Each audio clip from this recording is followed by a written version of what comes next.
Tonight we are going to be learning about LSRL and correlation. Correlation shows the relationship between two variables and whether it is a strong or weak relationship, and it will show if it's a positive or negative direction. The correlation coefficient is the result of the correlation. It will range from -1 to +1. If it's closer to -1, it means the variables are negatively related, and +1, it'll be positively related. And when it's closer to 0, there is no correlation. So the square of the coefficient, r squared, makes it easier to understand the correlation because this is the percent of variation between the two variables. In statistics, we use y hat equals a plus bx.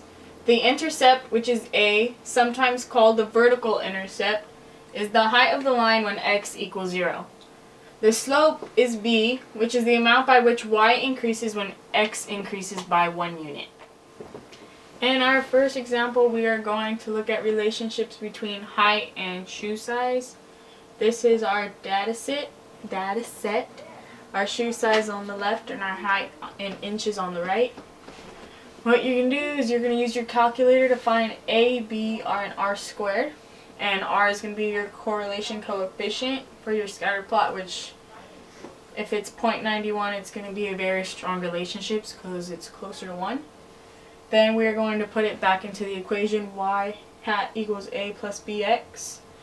And you're going to plug them in and you're going to get y hat equals 53.24 plus 1.65x.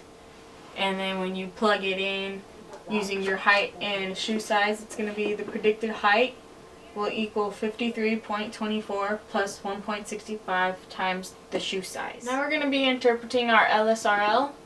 To interpret the intercept, which is a, when the shoe size will be 0, you will be 53.24 inches tall.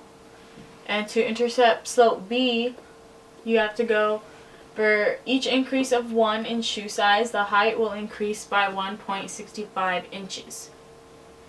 Now to make predictions using that equation that we used before, how tall would we expect someone to be if they had a shoe size of 12.5 inches? You would plug in the 12.5 for the shoe size here. So you go, your predicted height equals 53.24 plus 1.65 times your shoe size, 12.5.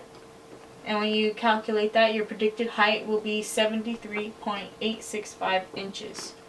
Now we have to remember that this is only a prediction, it's not going to be the exact measurement.